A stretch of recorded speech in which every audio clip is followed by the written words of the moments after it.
It's a good morning because I get to go to the farm today.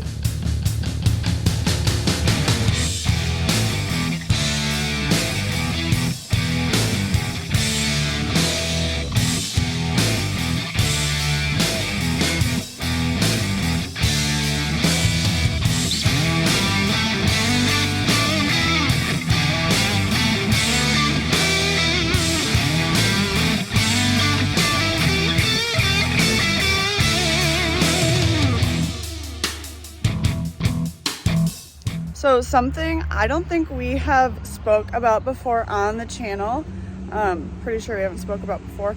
So some of our ground, we live near a river, so some of the ground in this area is super duper sandy, and there's a part in Wisconsin called, or in Wisconsin, not the Wisconsin, called the Central Sands area, and so that's like a very large potato growing area in the state. We do not live in the Central Sands, but we do have a lot of sandy ground. So all this to say, they're harvesting potatoes today at the farm. So we work with a local company, Alsum Farms. They're a potato company in the area. They rent some of the land to grow potatoes on, some of this more sandier ground that also has irrigation, because irrigation and watering the potatoes is super duper important. But they're harvesting them today, so I'm going to go and get some videos of them harvesting, talk more about growing potatoes. But a fun fact before we begin all of this, Wisconsin is third, I believe, in the nation. I haven't checked up my stats in a while, but third in the nation for growing potatoes. So, we think of Idaho and everything, but Wisconsin is potato growers too. And so that's what we're going to go learn about. Can you tell it's morning and I haven't had my coffee yet?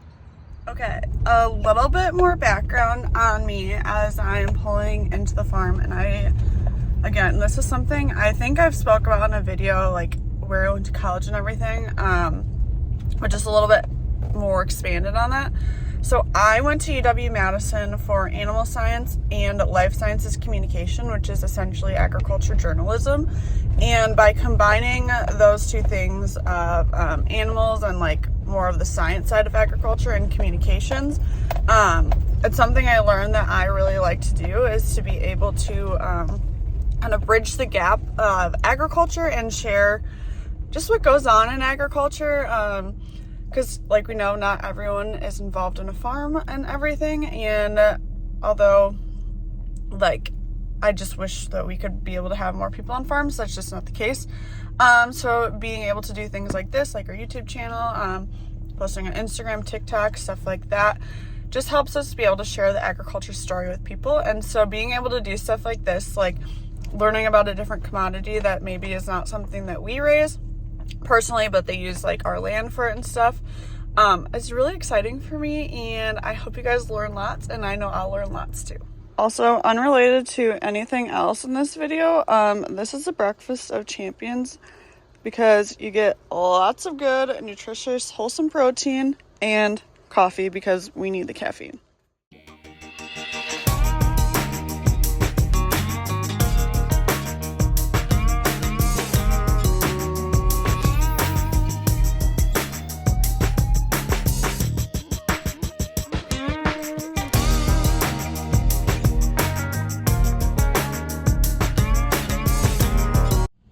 Well, when we got out to the field, they were broken down. I think they had a rock or something, and so they were going to take a while to fix things. So we went back to the farm. I'm now at our house quickly. So my day job is doing freelance marketing and website building, social media, etc. for people, which allows me to be super flexible, aka how I can help and do some of these videos and do some other things.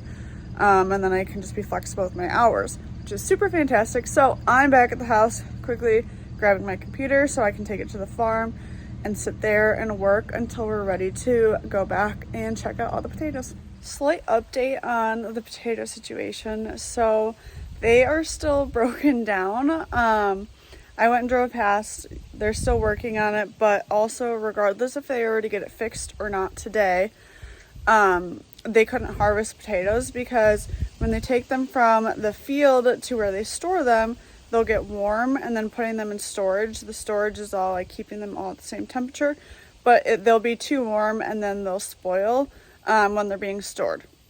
So not ideal situation for them, obviously, because we don't want any spoiled potatoes.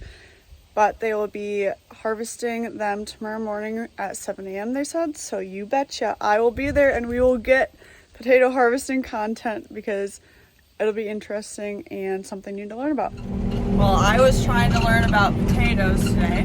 Avery has been here.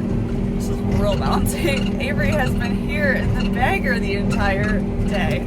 Have you moved your butt once? Barely once.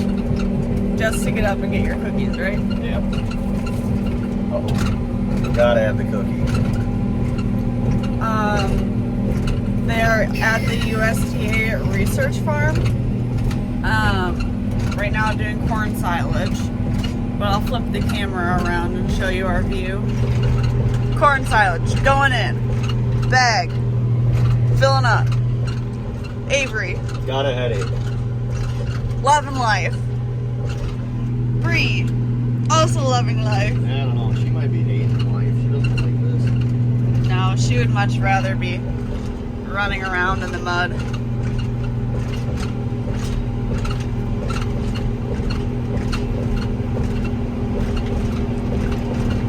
But they're almost done, or they just wrapped up in the field, and then Avery gets to have the fun job of taking this off the bag.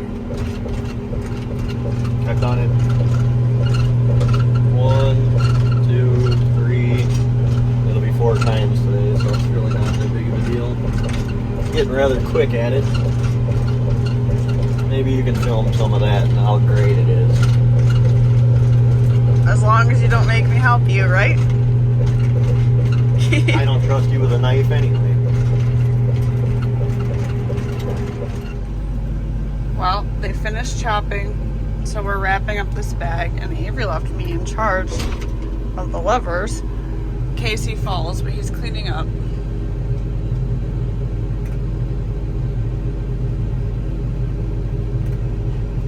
So they're cleaning up, or he'll clean up this area where they dump in, and then they will take the bag off and cut it, or pull it out and then cut it so that they can like close the bag. Wow, I just like forgot my words, but so that they can close the bag, and then this will all be good for them to use for feed for next year.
How's it going?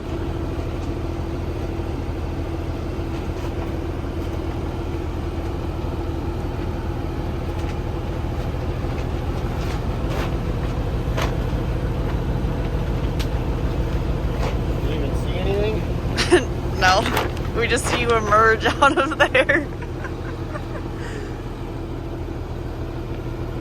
We sure opened away. Corn silage pup.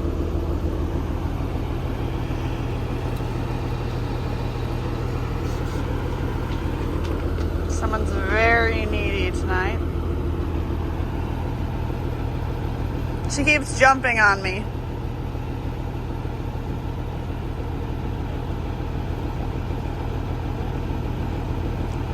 So now that they pulled it off, they will put something like heavy. This is me not very educated talking about this, so maybe Avery will explain it better. But basically they will put something heavy here and roll it up a bit so that it's sealed, and then corn silage will ferment, and then they'll use it for feed for the cattle. Like I said, this is a dairy forage research center, so they're doing different research trials here. Did I spill my coffee all over myself this morning getting ready to leave the house? Yes. Are we going to see potatoes being harvested? Also yes. Back to the farm right now this morning. Gonna go check that out and also go get calves this morning.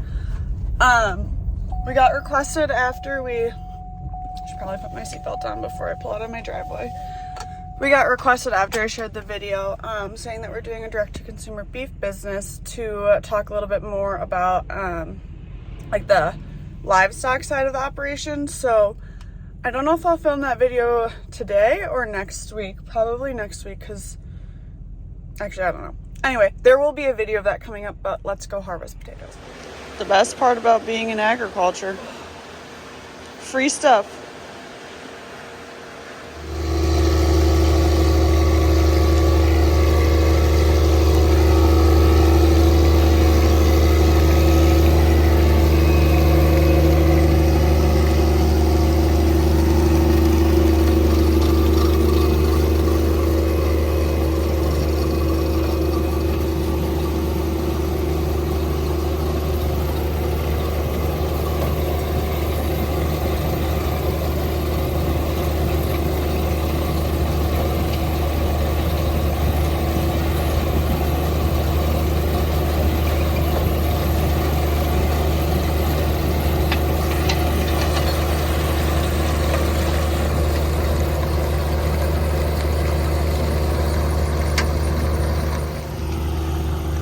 So that machine picks up the potatoes, digs them up from the ground, and puts them in these windrows. Bree's loving life. And then this is what's picking them up.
The trucks that are taking the potatoes to where they're unloading them at the warehouse. Okay. These are always busy, so Greg had to leave the potato field with me and we had to come back to the farm. But I am about to follow some of the trucks down to where they're unloading the potatoes, show you guys that whole process. So here we go. Here is how they unload and sort and do all the things with the potatoes.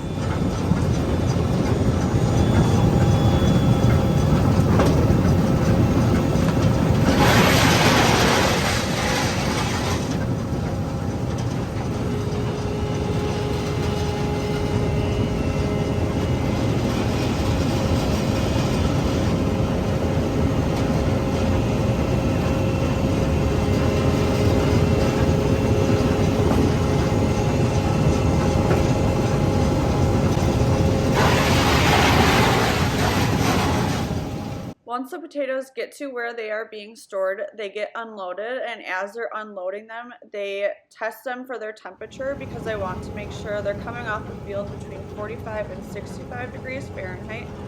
If they're above that, they'll bruise super easily.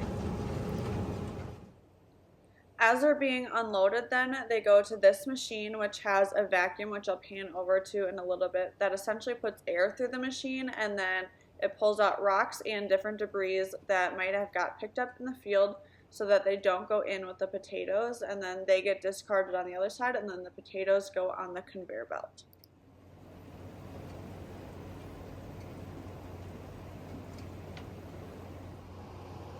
As they make their way to storage, there are then different workers along the conveyor belt that do a little bit more quality assurance to make sure that there's nothing else in the potatoes, any rotten potatoes get pulled out, etc.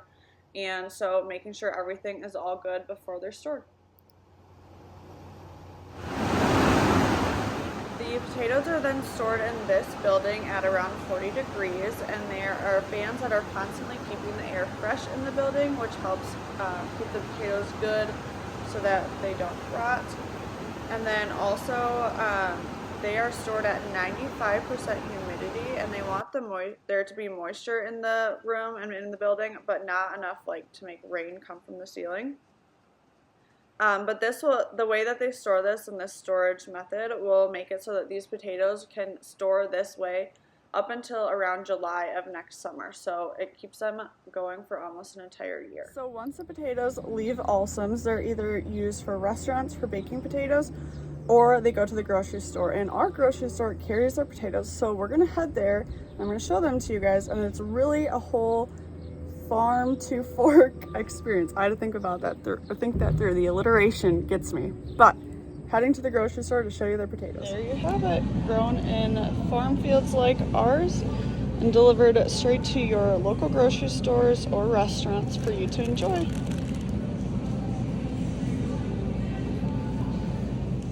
Did I buy this bag of potatoes simply so I could wrap up this video? Almost yes.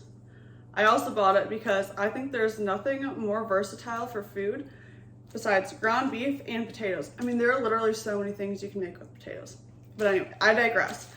I also just want to say, I think it's so cool that you can go to the grocery store and like the food there is grown from like farm families and farmers all across the US, but also like these potatoes, this type of potato is a potato that's grown in the field literally just down the road from us.